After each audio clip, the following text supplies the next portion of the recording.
Mwana nga Grace kan talina mukwano gwe era toddawo n'ogamba nti ng'osobola okundabanga nze mukwano gwe naye ye talina mukwano gwe afunye ono omukyala Bugingo bwe bava mu saga ya Kididi eyo Mukyala Makula mukyala Makula nga bava mu saga ya Kididi eyo bintu byatabukanye nnyo nange wanje abantabukira henno oli mukwano gwa Grace munnamwe lwakyali bwatyo bimanye bintu ebyo nempulira nange obusungu ne bagamba ono balowooza ono yo omuntu olina kyosobola omugamba n'akitegeera nze byonna byonna nabimanyako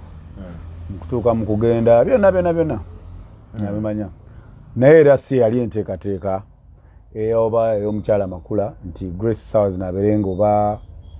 oba kati ali out teekateeka yaabwe yali ndala nnyo bamutwalira ddala nabeerayo nga yeetaaga nga nange mubeera mugamba you know what beera awo okole ki osetolinge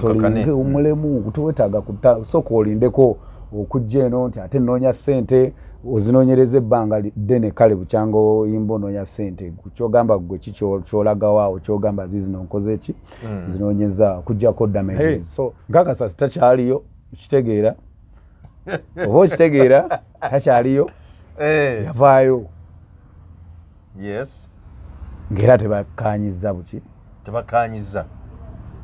tebakkaanyiza like ng'ate alabanga ali okumala obudde bwe still so nze nno ebintu ebyo byonna mbyogera lwansonga ebiseera ebisinga waliwo abantu abateera okunconfrontinga nga bawoza Henry oli mukwano gwa Grace Kan kitegeera oli mukwano gwa Grace Kan lwaki muno lwaki olabika oli bad influence kyaleka mwe mumunywese ba enjaga mwe mumunywese omwenge mwe mumuleetera okukola ki like mwe misleadinga Henry. Bannayuganda ninawo obubaka obutalinda nga buntumiddwa musajja wa Katonda Omulanzi Jafari asangibwa Nakisunga ng'oyitidde mukono wa Antony. Abalondoolwa ebizibu ebyenjawulo ebibatunuza mpulunkanyi ng'owetulwalamusa abangi ng'amajini, emizimu, abaagala n'abayuugayuuga, omuntu walemedde mu kkomera n'ebirala. Bw'otuuka ewo ojja kukuba ssemukiti ng'embwa eyogereza. Musajja wa Katonda agenda kukwatako bukwasa akoomera essaala olwo akajagira kalamule ate nga n'akasiimo kaleeta omaze kulabako. Omulanzi Jafari alimu n'amaanyi ag'ekisalaziba nga bw'oyota ku kyoto kye kino ovaawo emikisa egyesiba gitadde n'ebizibu okukalirawo. Omulanzi Jafari mwangu okufuna ku nooti 7 nooti 39888 oba nooti 783988813.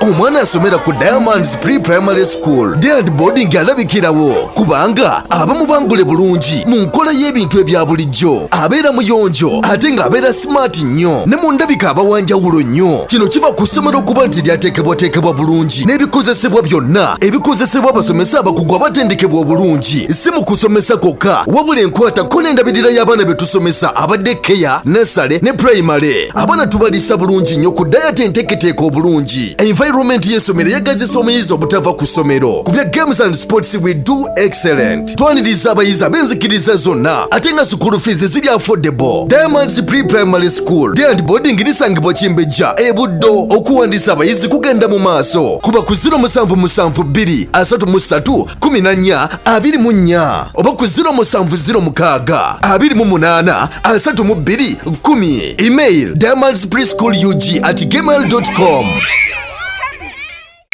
Toyanziza nnyo toyanzege gwe wenna tulaba ku emboozi mu UG nze Geoffrey Mayanja aka Mr. Wagwan webali nnyo kutulaba yonna gy'osinzira okutulaba mu budde bw'otulabiramu oba bwa ttuntu oba bwa kiro oba bwa kawungeezi wonna w'otulabira toyanza nnyo toyanzege bwe bali kutugoberera.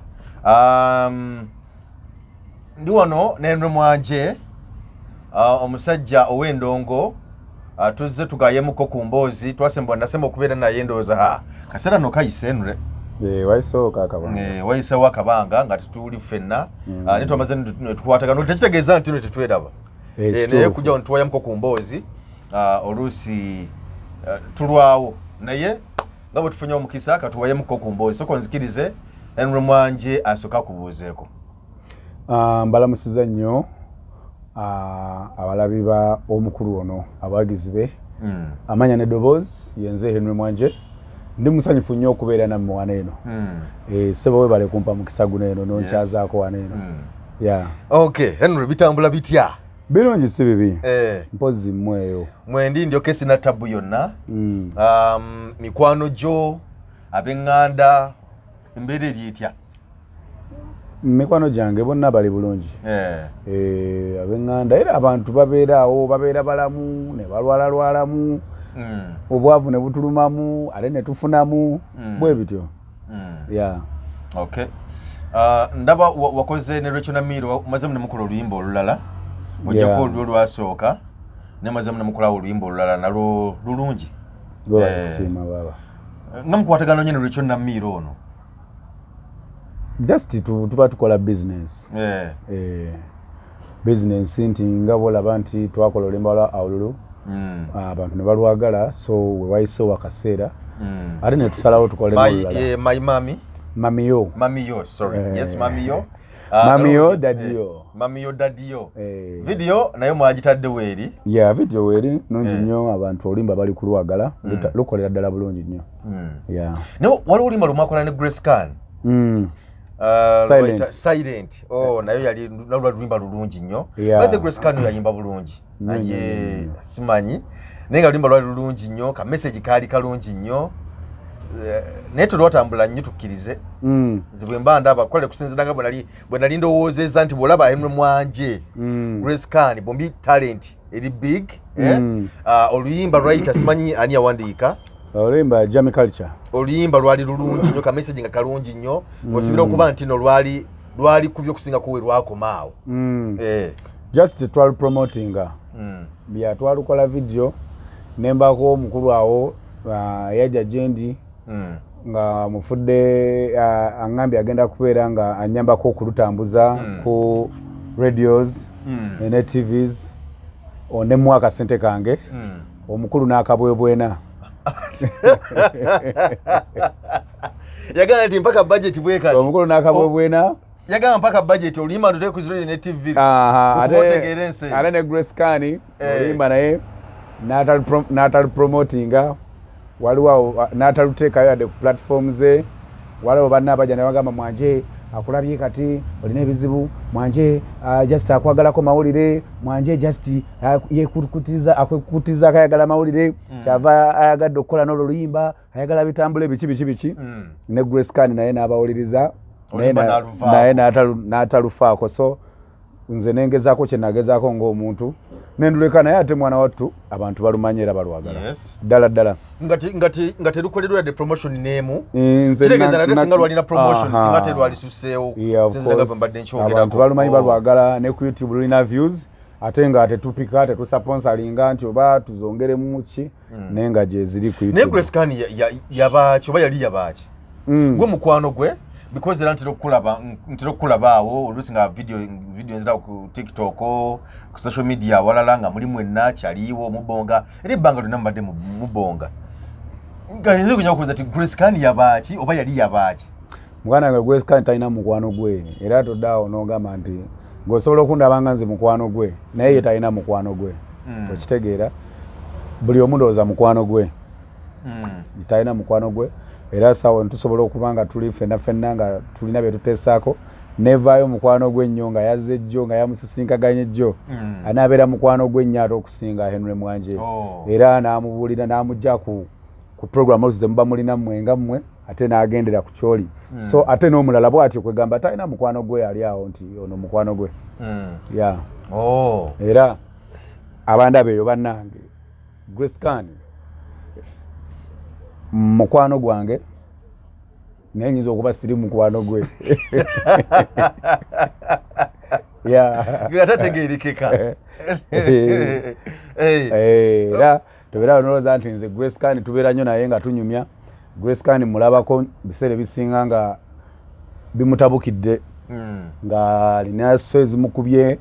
nga nnyingi nnyo ng'alina ebizibu nga bingi nnyo bimunywezezza naye simulabako ng'ali happy simulabako nga musanyufu bw'aba happy talabika simulabako mumasanyufu bw'afuna ebizibu gogamba nti kanonyeko ku kyali wange oba oli awo ng'akunoonyezza munange Henry n'omugamba mwana nange naye nabirabye naye ize tulabe engeri gye tukola kijje kiggwamu naye bwebigwa era tetuddamu kubeera naye era abantu abeere bakimistake ne balowooza tubeera nnyo naye day by day naye ojja wegendereze nze ebiseera ebisinga amala kubanga alina egyamuwunyidde oluusi awo ne tulyoka tulabikako ffenna ng'ate yanoonyeza kubanze bwe munoonya ebiseera ebisinga yabalowooza njagala mawulire balina embeera mbu omwefasa obeera oyagala kubeera mu mawulire oyagala kamera ze biki alina endowooza eyo etawooma so ebiseera ebisinga mwewala aleme kufuna kintu ekyo kulowooza nti njagala okumwekukutirizaako okubeera mu kifaananyi kyeba oba alina obutaalawa bwalaba obwakabi bwabeeramu like nti nange embeera nkolaki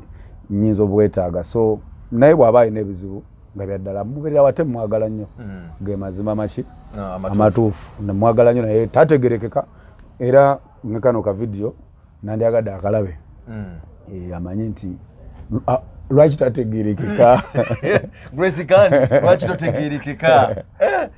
waliwo kye bagamba wano kyempulira ennyo kye bagamba of course social media eyogera nti Grace Kani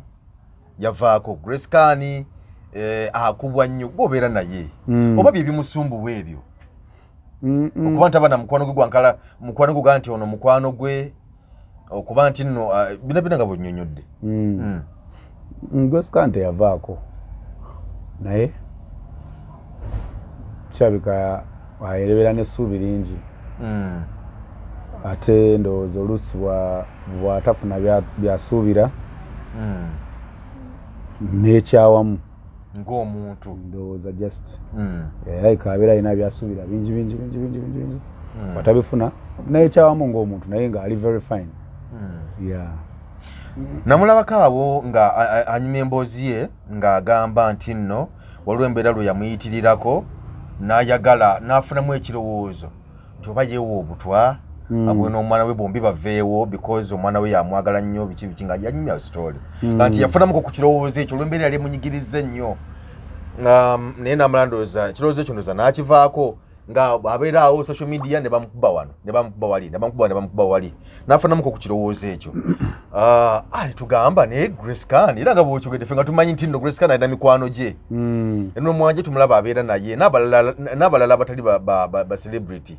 n'emikono gye emirala naye kati omuntu ng'alina emikwano omuntu nga celebrity amanyiddwa okutuuka n'afuna ekirowoozo ekyo tulaba nti kiba kigenze waggulu nnyo kitegeeza nti ebizibu by'aba alina bibeera bingi nnyo anti muna ebiseera ebisinga bannaffe balabanga ebizibu teba bizibu ate ffe betulabanga ebitali bizibu ate oluusi bibeera biki bizibu gye bali naye kale olaba bino ebintu by'amawulire ebyo byo biraba biteka okuba bistressinga omuntu yenna abibeeramu kozi nange nali nga baddemuuko byanstressingako oko kati ate saasira Grace Kani abibeeramu mwaka ku mwaka oba okitegeera kuba kati ayinza okuba mmaze emyaka ndowooza ng'etaano nga si etaano gyokka kuva nga tuli mu Daniel Eagles nga ali mu mawulire kuva kutandikira eri ku ssaga z'aba Giovanni nti beyagala ne Giovanni nti bamugobye mu Eagles akomyewo aleesa abeetonda n'agenda mu studio awo n'amukubira akayimba k'omukwano ng'alaajana aleesa bamwetondera byonna mawulire omwana alina laviringi biba bimucunya biva eno wabeerayo abakugamba why did you do that nebeera bagamba be strong nebeera bagamba lwaki tova mu mawulire nebeera yagamba beera mu mawulire so amaloboozi nkakasa agasobola okukola ki okuyitirirako kati awuteekawo oluyimba kati ate awo tewaliyimbye lwaki tosirika abantu obaddamu nga togenda olaba naye alaba aliya amuzeemu amugambye ekintu kyatakola ki kyatandyagadde okakkananga naye akoze ki azeemu kwegamba nkakasa kirina nakyo engeri gyekijja kikyusaamu ku wellbeing y'omuntu amawulire agokoza nziraba agaluddemu ebyo bakitonsa ebyo biki bibyo Prince Oma bingi nnyo so ate bagamba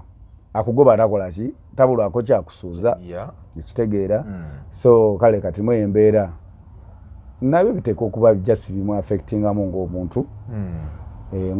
nti ebeerayo abamugamba watutama nebeerayo abamugamba we like you naye ate omanyifu abantu ebiseera ebisinga comments eziri positive tetuzifaako nnyo tufa nnyo okuziri negative so kati ate abantu bannayuganda tebakulekera bakusobola okukulaba ng'oli mu kizibu mwana najja nakuteerawo ki comment awo nga kikusaanyawo busanya nowulira ng'ofa so bwe bityo bibiri. Okay, kati atulaba ennaku zino alabika ndozi yafuna abamuyamba kuno okwongera okubeera ng'atambula namulabako abo wa Pastor Bugingo ndowooza Sunday eri yayita nga yeebaza agamba nti mwebale mami Makula webale kunfuula kunzaala nembeera muwalawo mzeeyi Pastor Bugingo nkwebaza ku lw'okunzaala nembeera muwalawo era olaba nti oba oli awo okusinziira nga bwe yali emabega wali olaba nti waliwo kukabembereza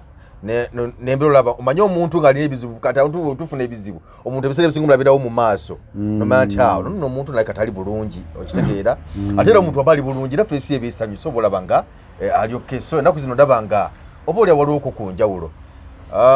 okuba nti nno ayambibwako kinamuteeka mu layini because abantu balimu babuvunaanyizibwa kinamuteeka mu layini okuba nti atandika okukola ebintu mu butuufu bwabyo ngakati nze byonna nabimanyako nkutuuka mu kugenda byonna nabimanya naye era si yali enteekateeka oba ey'omukyala Makula nti Grace Sowers naberenga oba kati ali out teekateeka yaabwe yali ndala nnyo nga wonagamba nti njagala osooka obeere wano omulemuko emyezi nga 6 like osetulinga ejjukira nti kyonna kyoba weetaaga oba kati Grace sawe nabo bw'omusanga n'omugamba lwaki onoonya ssente oba lwaki otoba ajja kugamba nti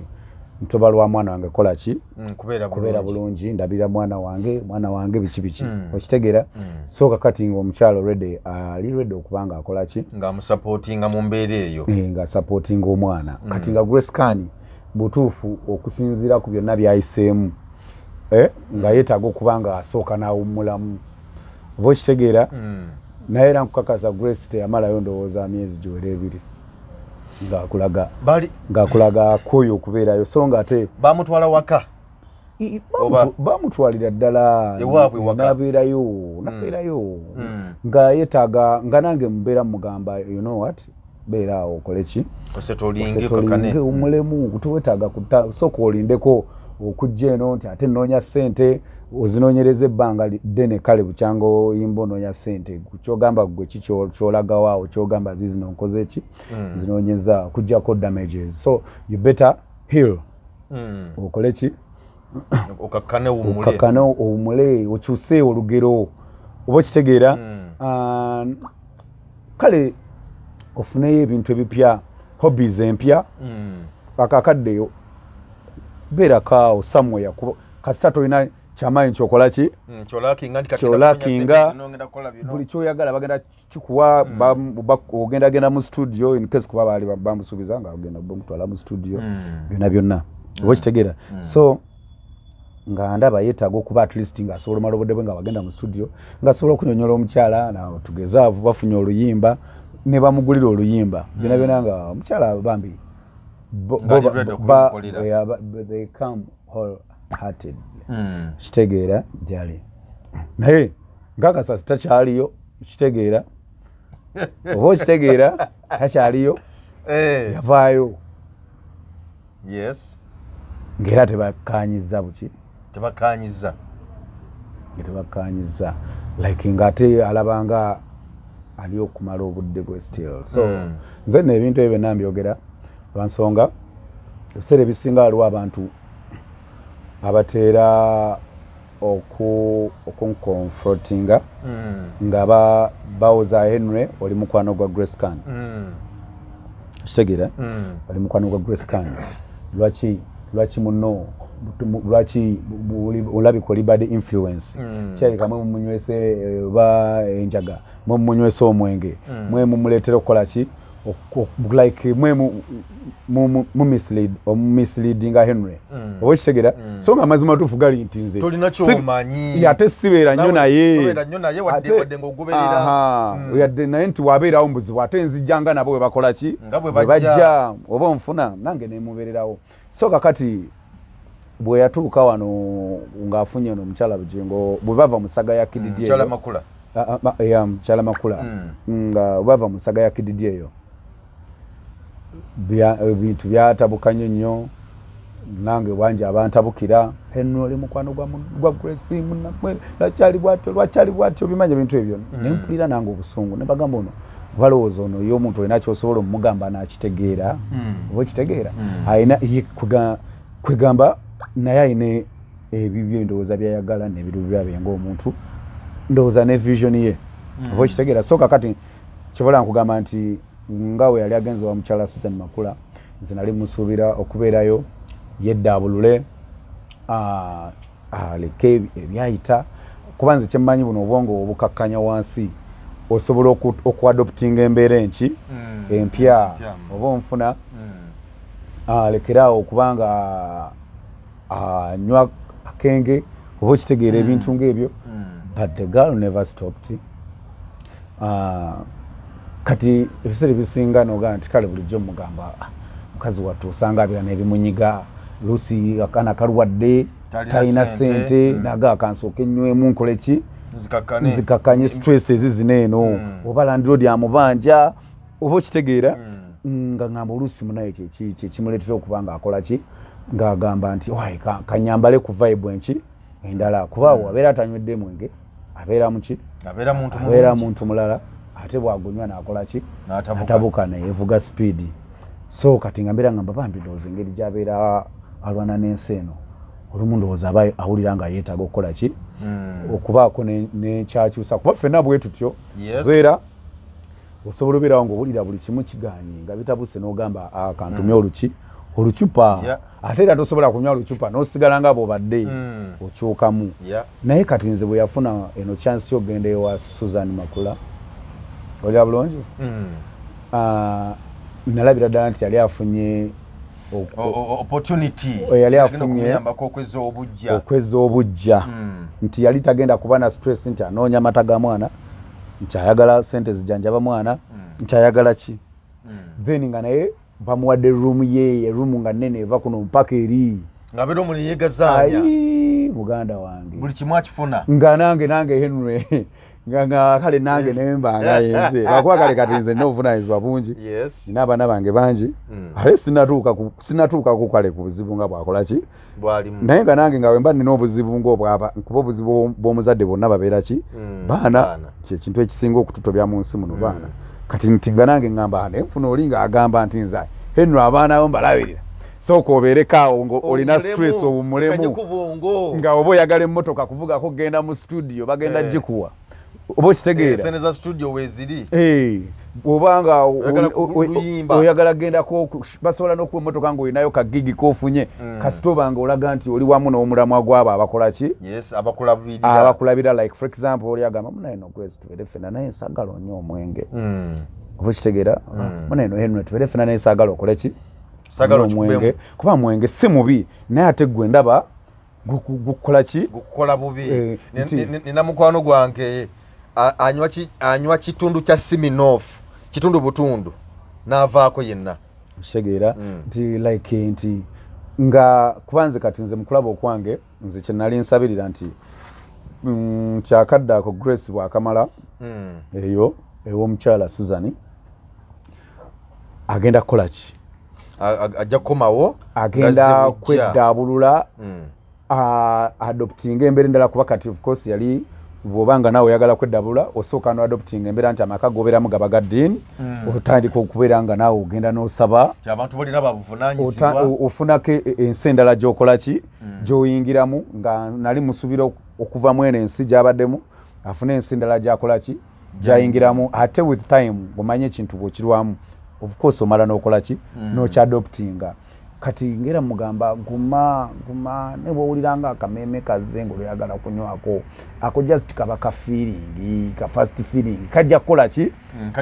kajja kugenda nkakasa kajja kugenda kale ne mugaa kale mwana kulwa obulungi bw'ebiseera byebyo mu maaso ate ne ku lwange kikole kuba nange mwana eri ababeereyo nga balowooza mbu oli mukwano gwange nnyo balowooza nze nkola ki nze nkwonoona so guba mugugu gyendi nange so ne bw'otereera baba tebagenda kugamba nti Henry Mwanje akola ki yayonoona omwana so ne mugamba kusaabusabi ne mugaa atandika okunoonyawo hobbies empya genda kuba owuliro gendako okuguga okugolinga omuntu abeerawo atya bwaba badanywa kinga abera watanga takola ki ngatakanywa biki byakola obikoli kiyiye kyonna naye muganda wange wagenda okuyitawo ebbanga tiddi nnyongo omwana mulengera atali ku street agomoka nasi musima yakati ngenda kukuba ndongo ngenda kuyimba eno ne mwana labono kati ogenda kuyimba kale fine oyagala naye kati nga ndaba tewali kyali akyuse nnyo kiri awo okujjako akabiri ke yali afuniddeyo eri oba okitegeera eri sawa yonna era kasobola okukola ki kasobola okugenda oba okitegeera so ebyo nno byonna mbyogera olwabo bagamba nti Henry Mwanje mukwano gwa Grace amesleadinga Grace ate nendabayo n'abanneebaza okubeera mukwano gwe oba okitegeera nti bebale kunneebaza naye tabeereka mukwano gwe oba okitegeera si kyangu kyakubeera ki mukwano gwe oba onfuna so bwe mba siri mukwano gwe temunenya bwe mba ndi mukwano gwe era temukisanyukira nnyo kuba of course omuntu okubeera mukwano gwo tewabeerawo kyoba okola ki kyoba tokikola lwa nsonga yonna bula kijja buzi nti aba munnoowo so that's it naye nga bakyamuyamba yavaayo bakyamu obuyambi bakyamubeeramu naye nga si yali enteekateeka oba okitegeera enteekateeka yali ndala nnyo okusinga nga bw'otunyonnyodde enteekateeka yali ndala nnyo ye n'agivaako naye ng'abantu abaali beeyamye ne bagawayi kale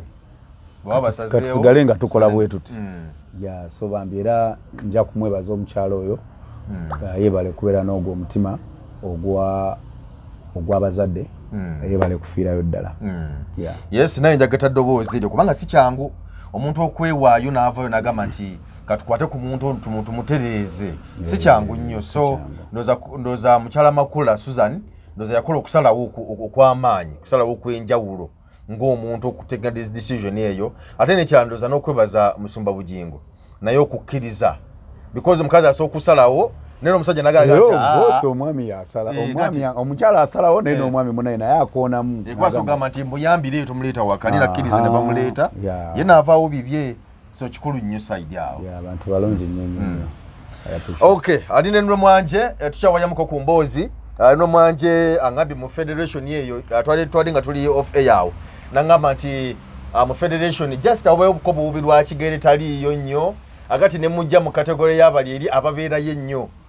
nalabye omwana ku social media bana wali ebigambo ku social media okwo omwana yagambye mbu waliwo yamuwa information nti bateekayo obupiira naye buddakika bwe buti nga buweddeyo ati basulayo waggulu eyo bagita Serene Hotel waggulu eyo kugundi emutundu eyo ewali ofiisi za federation nti obupiira budde omusinde gya kika kya waggulu buli kadde abuteekayo abateekayo buli kadde ateekayo abateekayo nga beebuuza nga budduka nnyo so awo nno kale ate osanyuka n'omanya nti abasajja beekuuma ate kyandibadde kya nnaku nnyo bw'obuteekawo n'obusanga nga buli awo naye nga waliwo kiri ku social media awo naye bannange ensonga ziri wakati wa Eddie Kenzo Lydia Jasmine ne Karona Ntongo aye ebigambo biri okwo simanyi oba obigoberera mbiraba federation egezezaako okutambula wewowe ebyo bijjamu ebyo zakati ate obwenzi obuli wali buyitirivu nnyo ate biki fine bisobola okubeera ebituufu bisobola okubeera ebikyamu naye weewaawo bagamba nti wali omukati wabula muliro era Lydia Jasmine oyo ebbanga ddene Karona Ntongo ye bakamugatako Eddie Kenzo naye Lydia Jasmine ebbanga ddene okuva nadda nga Remo baakyaliyo ng'era abantu bagamba nti Lydia Jasmine oyo ne Eddie Kenzo Lydia Jasmine oyo ne Eddie Kenzo so nga bugamba babakwanaganya nnyo kive omuyimbi katugeze Henry Mwanje oli wano ngambe muyimbi kiwano waliwo ebiyimbi awo kankuba ekiwala ekyamanyi bakita kirayika kalirabako mayanja etali repu ekintu ekyo twandibadde tukiteekako nnyo essiira nga tugamba nti omusajja arepinza abaana oba okitegeera naye etali repu nga bintu byakweyagala bweyagaza gwe kyogamba yanja gwe kijazmini bwe bakikuteerawo kireka anna ngiza kukirekola omwana gwe nnina naye nga tekirekeka okireka lwa kamera kyogaa kikalo n'atonga okireka kyamaanyi kakati omusajja bw'aba nga tabakaka nga bakkiriza nze munnange ŋŋamba ate omusajja si mufumbo musajja si mufumbo bwamulekawo dda kati muleke yeetere ekisenso kye bagamba atambula n'ekisenso mu kiwato ate ekisenso kimanyi kimanyisibanga bazina amazina atambula azina lwakuba nti mulimu ebigiraawo ebiyitingana mbu ate Lydia Jasmine byalemesa obufumbo bw'Eddy Kenzo ne Rema kugamba buli omu ayogera kiki naye babyakwekwaasa muganda wange olaba gwe kyoga abakyala bonna abali abafumbo abali eyo kyoga baba bwe batuukirivu nnyo tebasaalimbirako bbali basajja basaalimba kakati ekyo tekiremesa mukyala buki bufumbo ebyo byonna ebintu ebibeerawo mu bufumbo naye buli omu amanya missoni ye nti nze najja kukola ki najja kubeera na mwami wange era obuwala aba alina bufufuggaza buki bufufuggaza so singa Rema yali nti ayagala era okubeera ennyo omufumbe wa Kenzo nkakasa yandibadde afufuggaza buki bufufuggaza n'alemerako n'abugoba ku musajja we naye ateeka okuba ndowooza yali atuuse ife abayimbi muganda wange tubeereyo n'abaana b'obuwala abayimbi b'olaba ate nabo tebasaaga abaana basalawo tebeegayirira bw'okolakolamu bwoti ng'agaati kinange ndi waki ndi wakabi ng'afuna omuki omulala kyova olaba nti era ojja kubasanga ebiseera ebisinga batono abafumbo lwansonga nti engeri gy'abeera nga ali star over the moon abamulaba bangi alabika bulungi akasente akalinamu alina ssente ze kati muganda wange gwe togenda kuddaawo kutandikaawo nti simanya omugattagattako obuki obuwala ye aba akita oba okitegeera so nti eyo nkola eri mubaki mu bayimbi so sigamba nti Jasmine yalemesa oli obufumbo sikiwa nti wekito bwe kiri abaana abo batebaagala mumanya baaba batebaagala kumanya naye Jasmine ono yesiba nnyo mu Eddy Kenzo simanyi lwaki era oloneka video kenalaba nga bw'obeera ggwe ng'olina mwannyoko ne yesiba ku Eddy Kenzo ogamba lwaki sisita wange yesiba ku Eddy Kenzo mugamba mwesibireko ddala ategeera ensi eno mugamba totanyweza kakali Jasmine omulanga ki era naye talina mutawaana so that's life Federation ebigendera byayo zo biwulirira obigoberera kinagguka because abayimbi mu biyiye bya mu music wammwe kubanga nwe Mwanje nze manche muyitamu okola oluyimba because kati gwe nekirungi kikale kati gwe wewandiikira neryo n'abayimbi abamu nga tasana kuwandikira oluyimba enyimba agula oluyimba agenda mu studio n'atekayo miliyoni oba 5 okukola audio nakwata miliyoni 5 oba 10 n'okusingawo n'akola video bwekivaawo netudda ku promotion ate yo neryanzibu n'ebirala byonna bingi byemuyitamu Federation ene nagusa ekintu kino ekyokutereeza endongo eno abantu babenga bafuna mu music waabwe copyright eberenga etambula bulungi nnyo kuba ndaba nti bingi ebigikuba wabawo oluusi lolabanga bali ku mulamwa ate wabawo ogenda okwetegeeza bati ate ngolabanga batali ku mulamwa kati nze abirengerera eno atali muyimbi oluusi bimbuzaabuza gwe ng'omuyimbi obiraba otya Federation eri ku mulamwa Federation nafunako omukisa n'engendayo okwo nempulira nga boogera nga batunyonnyola ensonga zaabwe ziwulira nga zikola ki nga zirimu eggumba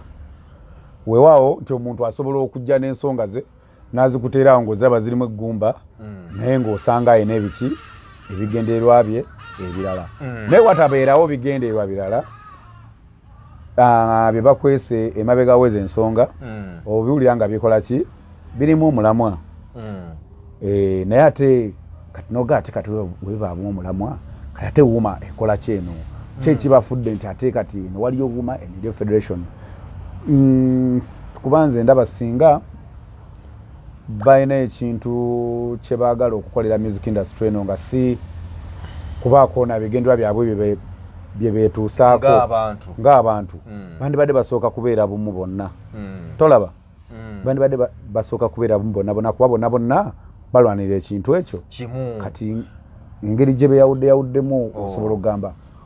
oba wano buli omu anoonya akawunti ye kubeerako kantu nga kangi nti Eddie Kenzo n'abeera wano n'abeera eno ate gundi omukyala Cindy naye n'abeera eri ng'akanyuga nti abo tebalina kye baŋŋamba King Saha n'abeera eno King Saha naye n'abeera nga ekyo nno kye kituleetera okutya ngaffe ababiraba naye nga bw'owulira ebirowoozo bya byonna byonna birina omulamwa ate nga bye boogerako bye bintu bye twandikoze ki bye twandeetaaze ngaffe abayimbi okay. naye nga kati golowooza nti obutakanya n'obutakwatagana kisobola okulemesa enteekateeka yonna because tubalabyeko Eddie Kenzo bagenda mu parliament ne banjayo ensonga zaabwe twali tugenda okulaba ne Wuma nayo nga nayo ingire ne parliament era Eddie Kenzo bwe twamukubira essimu ku line nga ndi ku radio ne mubuuza because bali bakavayo mu wiiki eyo ne mubuuza nti wategeddeko ku nsonga ki eyatutte abaawuma basindi nabo mu parliament nammwe gye mwabadde n'agamba simanyi naye baba nga bali ku kigendera kyekimu n'ekyaffe tewali buzibu okitegeera naye nga tejjukira nti no Wuma abalibadde nti bakulira Wuma ye federation kati okuba nti federation temanyi kyatwala bali mu parliament olaba nti wabeerawo okukonta naawe n'okukubagana so nga bansoose kuba bonna ba mikwano nze ku lwange bwe mba ndaba abantu abo ba mikwano kati weewuunya ki ekibatabulatabula okubanga tebali bumu bwe bati ekyo kyekindeetera okutya nga nze Henry Mwanje ne ŋŋamba waayi wano kyayaka waliwo omulyo naye nga Eddie Kenzo waba akunyonnyola ebintu bye obiwulira nga byamulamwa ate owulira nga alina obulumi bwa music industry kale tuli kwembozi mu UG Geoffrey Mayanja aka Mr. Wagwan yenze andi ne Henry Mwanje tugezaako kutunulira ensonga za music kuba toki mu music industry na butya bwetambula Henry waliwo kye bayita TikTok ennaku zino TikTok eri abayimbi bangi because kati gwe endongo y'okuvuga n'okutegera obulungi wagira mu mainstream radio na TV n'okutuba music omulungi naye eri abaana abamu nga bagide ku TikTok n'ebirala naye ate TikTok tulaba nti ate kati egenze ekyuka nti TikTok kwevuma nti oli atekako live bw'ati nasaka abantu nga bana ninga bonna beevuma bwevumi okitegeera nzeerebere ono nawe omulala namukuba ekigambo noli nawe omulala namukuba ekigambo ono nalaga ebyomunju naye tosinga kino okitegeera olowooza social media eno naddala TikTok ekoze omulimu gweteekeddwa okukola okuyambako okulaba nga entertainment industry etambula bulungi oba erina wekirinyiddemu sinziranga bulaba nga bwe tutambula nze ku lwange ndaba TikTok nayo eringanga mukutu eringanga woolaba TV ku bwaki ku bwayo kati bano ababeerako ne accounts zaabwe ba presenter nabo ku lwaki ku lwabo buli omu aleeta ekikye abantu kye banyumiddwa okulaba kye bakola ki kye balaba kye batayagala nga bakola ki nga bakireka akayimba akalungi bwe kajja naye nga bakawa obudde ke batafiirinze nga bakola ki nga bakaleka bwe babeerawo nga munnange waliwo ekitagenda bulungi era ku social media nga beetaaga kuyomba nga beeyombera baddata waabwe ba app yaabwe ba budde bwabwe oba nfuna kakati so nze sijja kubeera okugijajinga nnyo nti oba erina kyetakoze oba kyekoze kuba sina kyenagituma kukola ki kukola basajja bayimirira eri eChina ne bakola ka app kaabwe oba okitegeera ne bakatusindikira fenna buli omu byoyagala byokola ki byokolerako kati sina kyenagituma kukola naye nga kyensobola okugamba guno omulembe atali ku social media tebamuwa budde ate okubeera ku social media olina okukola ebintu bino wammanga olina okukunama ennyo olina okuvuma ennyo olina okusiruwala ennyo oba onfuna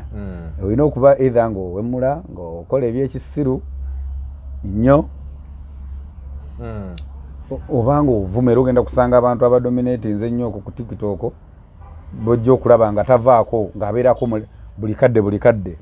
avuma kuba ye avuma ab'okuvuma tebakola ki tebabula babawo buli kadde tebaggwawo buli kadde baggwawo naye wa content basobola okukowa byokola ki byokola kuba kati ssaawa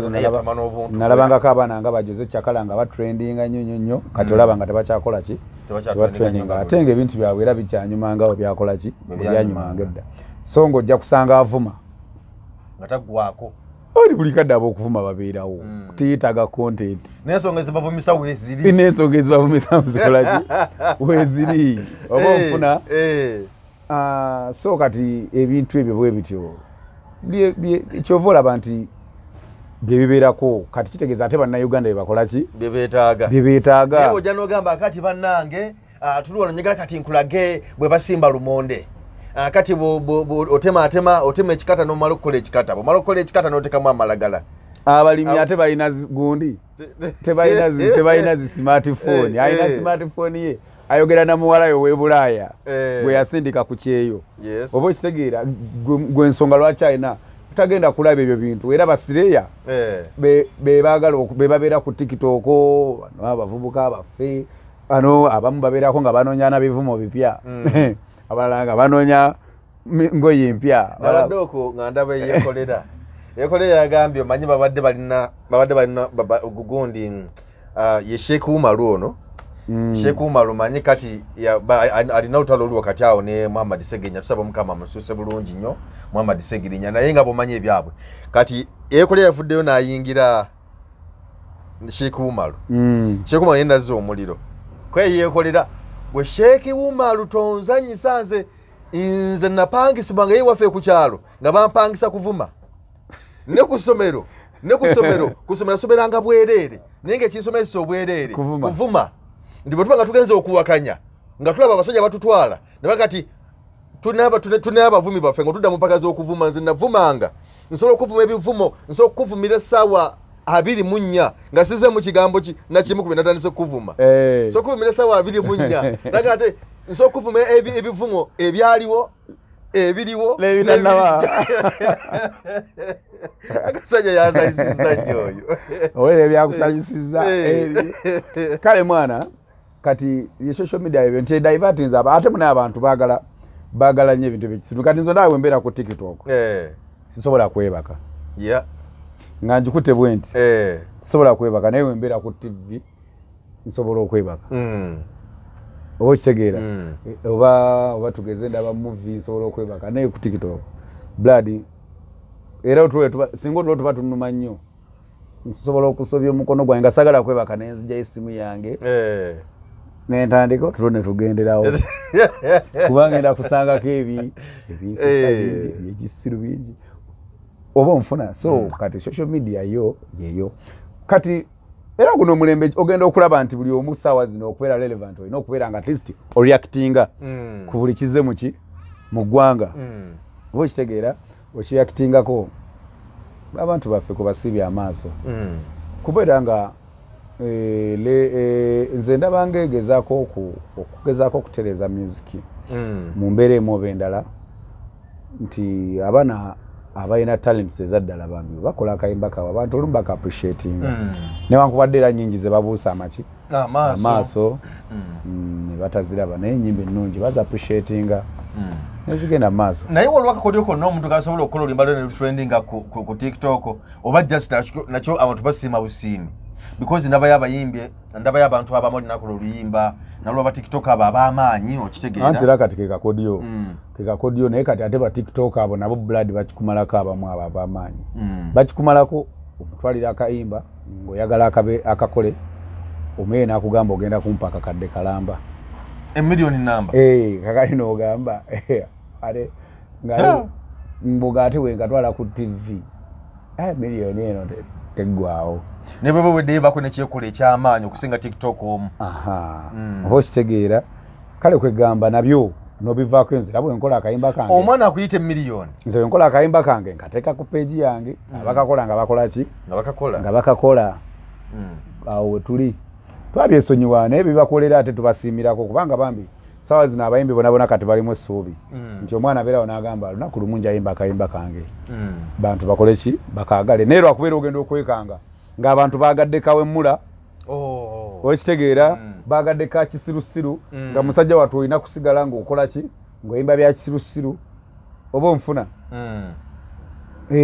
nga nkugamba nga balinayo bakuteekera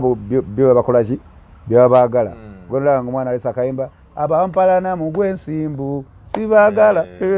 labe ogolanga ago bakakoze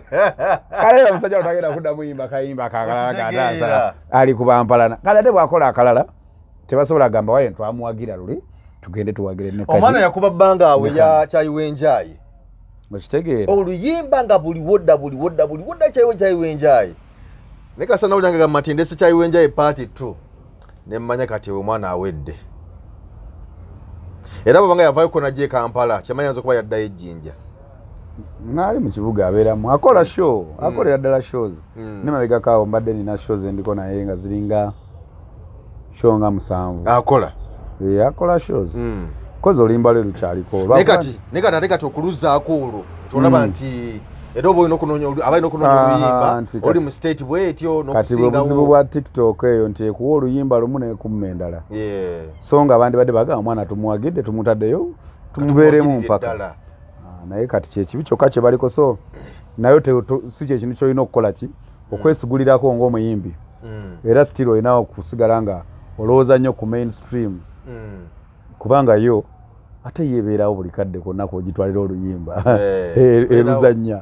tegendaga luno tetulwagala baaba ne TikTok bubaga tuluganye naye nga ate teruba lubi naye lwakuba nti terubeeramu bisoomooza wayinza okwagala olima nga ayagala lusoomooza mujjawe baagala nnyo ezivuma ba X nomuzimba nga 15 TikTok bazikola nalabye awo waliwo ekibiina bakiyita NAB eyo yetwala abakulira zi radio oba yetwala mainstream media radios ne TV ng'egamba nti abayimbi mwagala radios ne TV zikube music womwe 90% Ugandan music then 10% ensi endala zi Nigeria kale amawanga amalala gatwale 10%. Nene bagamba nti nno mukyagala ekyo naye nammwe mukyuseemu muyimbe music omulungi music atawemula era nagenza okulaba nga n'ensisi naye evaayo oluvannyuma kiri abannaabo bakyogera wiiki eyayita then nagenda okulaba nga wiiki eddako nga n'abayusisi nabo bavuddeyo nga bagamba nti radios zegendereze ezikuba music awemula okitegeera olowooza ekyo kinayambako okuzza music mu layini entuufu kisobola okuyambirako ddala kubanga tulaba ekiriwo nti abantu olesa okuyimba oluyimba oluwemula abantu balwagala nnyo naye olinajja n'oluyimba nga lulungi nga luyimba lwamakulu nga luyimba lulungi nga buli maaso dduwuliriza nga lulungi naye tinedugana okutamba kati muganda wange kana akayimba kange nayimba enelwekyo nammiro mamiyo ngoba okawulira kalimu ekiwemula tewali yadde luyimba lulungi kayimba kalungi naye ogolooza radio meka ezikazanya bameka abakalina radio zikalina zonna ezisinga naye abakazanya baki batono TV ezikalina nyingi naye zikazanya ki naye ojja kusanga ngaera balina muna ebintu ebyo bakola ki byebaagala okuzanya baagala nnyo ebidigida kati nze for example anyway kansirike naye nga kyensobola okugamba kyonna kyekiri ekintu ekirungi tekikola ki tekibula nti kati nze nayimba olimba lange olatogumenya na lwamala emyaka nga 2 nga tolina nga TV tezaluzanya nnyo TV zaluzanya kaseera ke nali ndokolera promotion radio tezakola ki tezaluzanyira ddala kuba sayina sente zikola ki zituteekayo kulukola ki kulupromotinga oluyimba nenduleka n'oluyimba lwatuka time nga lutambudde lukalokka era sawa zino mu nnyimba zange zenina ez'amaanyi nalwo lukola ki mweruli naye nga kirutwalidde emyaka nga 3 nga tewali alunyega okujja nga lukula okufuuka olwaki olwakyalutwalira emyaka nga 3 okujja nga lukula okufuuka oluyimba olwaki olwagalwa abantu oba nfuna kati waliwo n'oluyimba la Robert Trotter neesigaani amazina alwe emyaka ngejo ng'etaano nendulaba ku TikTok naye teruzanye nga ku radio tebaluzanya TV kwa abadde talukola nga video kale naye nga radio ziba tezikola ki teruzanye ze Kampala naye ngolooza abadde teyalubawa kati labayo nze oluyimba olwo nze mbadde nkimanyi nti bbanga luna lubaddewo naye nina mukwano gwange awo girlfriend wange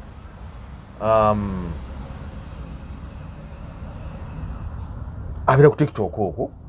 kano kulira nesigani girlfriend watya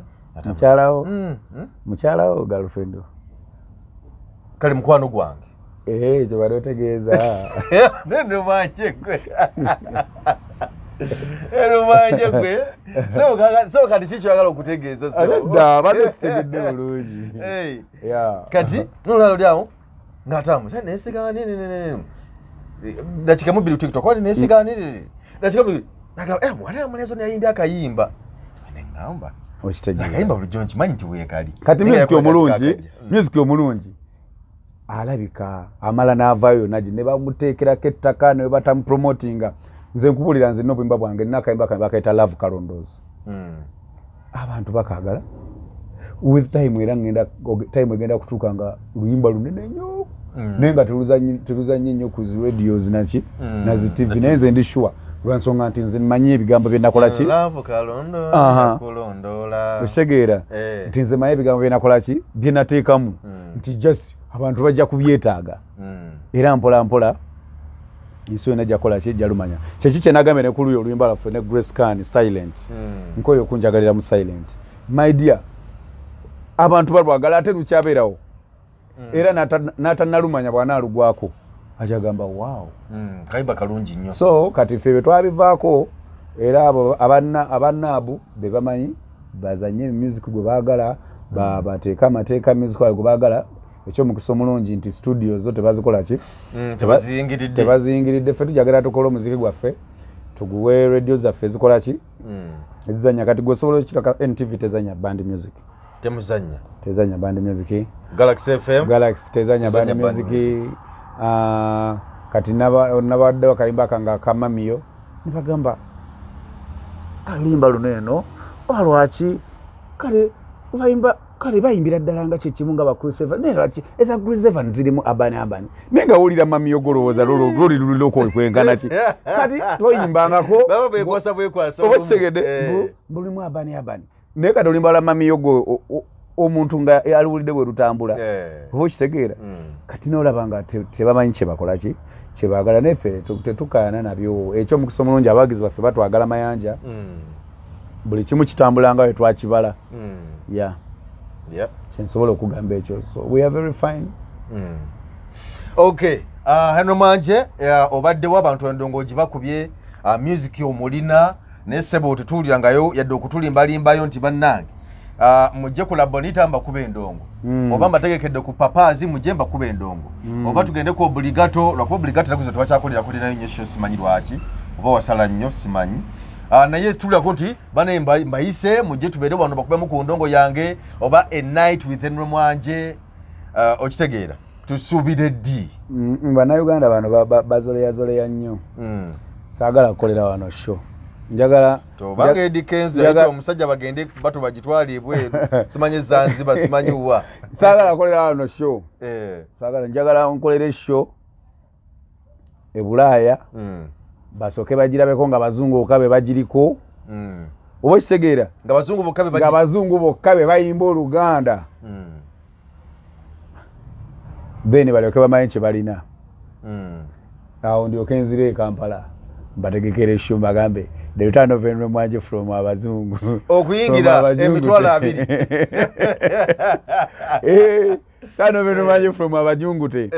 olyokola bwe bajjanga bamanyira musajja atuyambye ono ayimbira n'abazungu ffe baani bakoze ekyo awo bwe mbaagala bajenga be banneegayirira agatata tusazewo tuyimbireko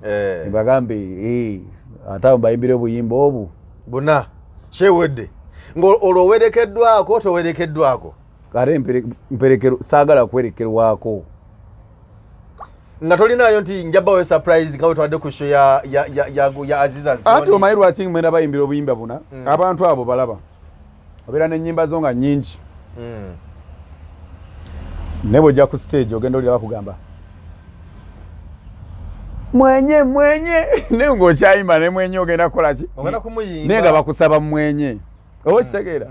obo kyakuba abalya mmere banyumyako bibyoka awululu okitegeera obo kyagira ngenda naawe kati obwo buyimbo obwo ngenda mbunootinga kati sofa ninawo bumeka bona bwe bateera okunsaba nga nkyayimba endala ne bansaba obwo kati koolo bwenja okola ki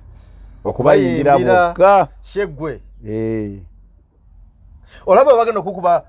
bagenda okunona ebintu katugeze oba otadde mu Serena oba otadde ku Africana ate baba basasudde kulaba Henry Mwanje kubayimbira mbanyimbye ssebo ate bayimbidde kitono basasudde emitwalo gyabwe 10 gwe wadde ennyimba nnya awo nga bakugamba ssebo bagamba lete risiiti ndabo bakwabaddeko ennyimba zengendo bayimbira waliwo omwana yali ndoza yali gundi oyo ono waswangiza avenue ani Nwini Nwaji sambu yagenda yali Nwini Nwaji mbaserabidde yagenda okuyimba kati mbonayimba ennyimba ntono obeera bweru oba yali bweru olusagaze bweru London oba ndoza London nti nayimba ennyimba zaali ntono kati promoter nagamba yayimbe wano n'ennyimba ntono obiyuki namubuuza twateeseza nnyimba emmeka n'abantu balina obuzo tebamanyi nti Nwini Nwaji yayimba akayimba yamagana newekaba katono nga kansonga kamala yaba katono nga kansonga bane baye tebalina complaining omanyi omuntu yakuyimbira nagamba newekaba katono kati baba kwadde akatono okola ki omanyirawo nti nno kana mpadde kansonga naye kakuganda ngolaba nsobola okukugamba Bannayuganda bano eno balina omukwano omuyitirivu ennyo naye abantu be baagala tebabalaga mukwano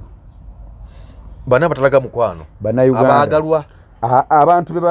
babeera baagala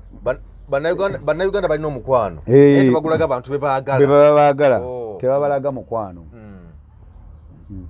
abeerawo kakwagala nendooza buli kadde abeera alina kyakubanja oba ekisinga abanga mukama abo ng'okola bulungi emirimu naye nga takwebaza kukulaga nti okola bulungi okitegeera naye nga wagira tokola bwoti nkakula nsonga akyayagala okola endowooza ebirungi bitya kati ate munaye ne balaga abantu be bataliiko nno nnyo ne babalaga nti ate bebakola ki ne babalaga omukwano ngaaga kigende tumulage kulaavu akole ki kasita agenda kati nga gwe awo bakulaziza bati nanga bakwagala kati Bannayuganda banjagala muganda wange banjagala nze mbalaba nga banjagala otuuka ku stage balaba nga bafa omukwano naye nogaa lwaki tebagenda ku YouTube kulaba buyimba tuuka ku stage balaba nga bayaya ng'olaba oli akutunulira ati ng'olabira ddala bambi awulira afesa n'olugambo bambateeke muli concert wano ogenda olaba abaana kye bakola mukwano gwange Martha Mukisa andi yagenda naje n'ennyimba ze n'ayimba ku stage n'azina ebizina byawo nalaba nga abaana bafandoza nagamba bano besibakuba muri concert nga si yenze obamanyi muganda wange naye bakyuseemu balekerawo okwagala okutulaga omukwano ng'ate batuma omukwano gwaffe olw'ensonga bakyatwagaza ebingi bagutulagire ne ku bitono bye tukyalina batuwa omukwano gwaffe olw'okuba okyayagala Henry Mwanje okuyimba okumenyawo ng'owulira kale ogamba Henry Mwanje alina okuba oyo omuvubuka ateeka okuba ng'ayimba ng'asinga ne bamulisa kyabo bonna bajufu lutayi alina okuba ng'abasinga kati guno omuzigo gwange gwe nninawo n'obeera ng'ogamba alina kusooka kumenyawo bali njagalira wano eno omukwano gwo gujja kumpa amaanyi kusabula endongo eyo gyokola ki gyowulira gyoyoya naye abantu abaggwamu amaanyi kati gwe okimanyi nti nno osanga abantu nga bakulaga nti baagala jami culture oyo okufa obufi naye nga jami culture saawa zino ali depressed naye ng'omanyi kikuleetera okubeera depressed obeera olowooza abantu tebakwagala nobeera ng'olowooza wakagwa okola siwaaki siwakabi notandika naye ng'ate olaba okoze eki byonna biweddeyo bikola bigwayo naye ng'olaba teri yadde bakuyita kuki ku mikolo bwe batuuka okuyita emikolo bayita balala bwe batuuka okuyita basho okuyita abantu ku show tugeze mu nkuuka bayita balala wayimba akayimbako ngali sabasaliza abaana beyagale ogonoko oba oliawo ku mukolo gino okulengera okwepica jangu tugende abasajja banakayimba kange ak'omukwana ennyo bwe kati akasanyusa abagole tebakalabye kwegamba amanyi banaye tugenda abeera depressed ate mutandika okugakalira omuvubuka oyo mutandika okuleeta obuyimba waffe obulungi nga mubutaginze ku buvidiyo waffe nga tuli kasasiro okitegeera kale bambi ayimba bulungi kale oba sente baziteeka wa kale nga tubawagira ninga omubuuza owagira wagenda ddi mu kivulu kya Mwanje kubanga tokuba ndongo eri esiikuula nfuufu oba okitegeera kubanga tokuba ndongo esiikuula nfuufu bw'atuuka okukwana mukyala we mwattu ng'anoonya akayimbako katogumenya kiki akasuulayo nga tubuteeka mu zibuufa ne bubogola mu mayumba omwo nga wakyazizza batuuka okwagala ogenda kudigira ganzi sigenda genda mu bidongo ebyo bibowa naye bwatuuka okuwuliriza mu nnyumba ateeka mu lulwo kale nno omukwano gwabwe bagulaga mu ngeri eri opposite nakyo bakyuseemuko kale tumaliriza emboozi tunyumiza mpanvu nnyo so biwulire oluyimba oluliwo essaawa zino lwayinula Mwanje so dunoonyaako ku YouTube channel kweruli ne ku radio bubanga oli abasaba nnyo music osobola olusangayo waliwo zino zi Spotify biki byonna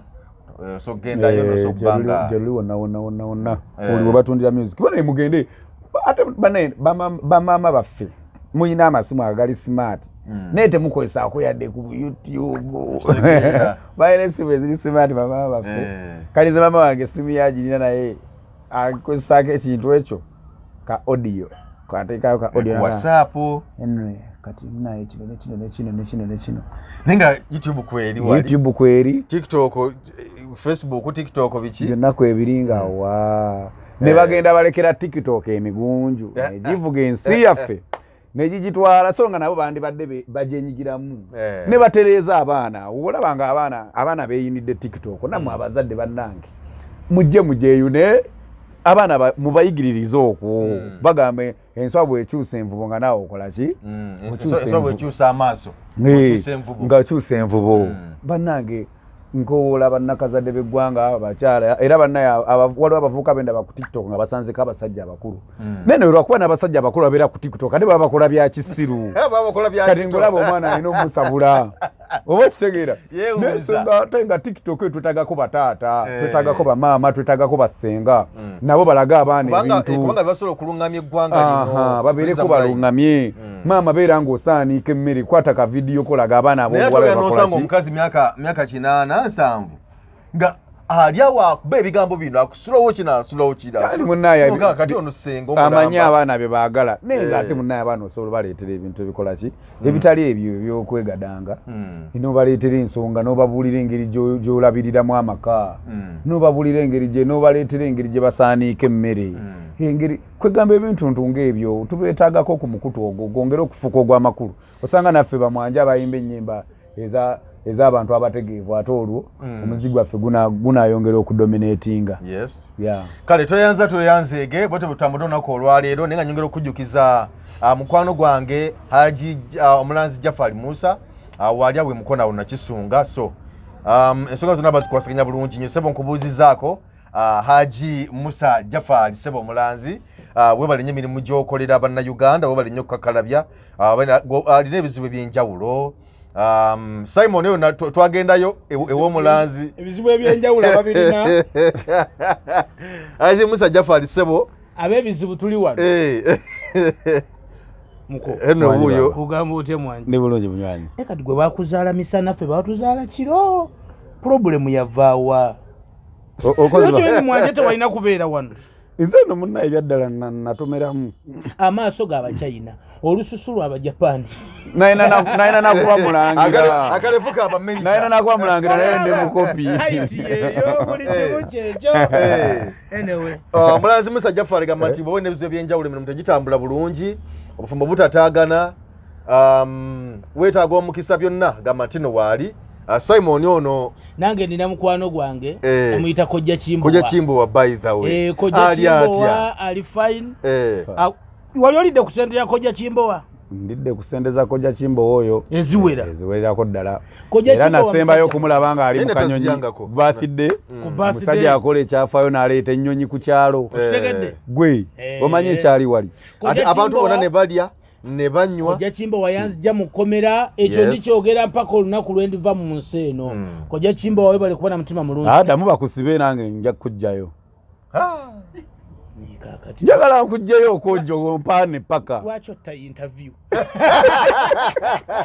Bannayuganda ninawo obubaka obutalinda nga buntumiddwa musajja wa Katonda Omulanzi Jafari asangibwa Nakisunga ng'oyitidde mukono wa Antony. Abalondoolwa ebizibu ebyenjawulo ebibatunuza mpulunkanyi ng'owetulwalamusa abangi ng'amajinni, emizimu, abaagala n'abayuugayuuga, omuntu walemedde mu kkomera n'ebirala. Bw'otuuka ewo ojja kukuba ssemukiti ng'embwa eyogereza. Musajja wa Katonda agenda kukwatako bukwasa akoomera essaala olwo akajagira kalamule ate nga n'akasiimo kaleeta omaze kulabako. Omulanzi Jafari alimu n'amaanyi ag'ekisalaziba nga bw'oyota ku kyoto kye kino ovaawo emikisa egyesiba gitadde n'ebizibu okukalirawo. Omulanzi Jafari mwangu okufuna ku nooti 7 nooti 38888 oba nooti 783988813. Omwana asomera ku Diamonds Pre-Primary School Day and Boarding alabikirawo kubanga abamu bangule bulungi mu nkola y'ebintu ebya bulijjo, abeera muyonjo ate ng'abeera smart nnyo ne mu ndabika abawanjawulo nnyo. Kino kiva ku ssomero okuba nti lyateekebwateekebwa bulungi n'ebikozesebwa byonna ebikozesebwa abasomesa abakugu abatendekebwa obulungi. Si mu kusomesa kwokka wabula enkwatako n'endabirira y'abaana be tusomesa abadde keya, nursery ne primary. Abaana tubalisa bulungi nnyo ku diet enteeketeeka obulungi. Environment y'essomero yagazisa omuyizi obutava ku ssomero. Ku bya games and sports we do excellent. Twaniriza abayizi ab'enzikiriza zonna ate nga school fees ziri affordable. Diamonds Pre-Primary School Day and Boarding lisangibwa Kimbejja e Buddo. Okuwandiisa abayizi kugenda mu maaso kuba ku 0772 oba ku 0706 Email diamondspreschoolug@gmail.com.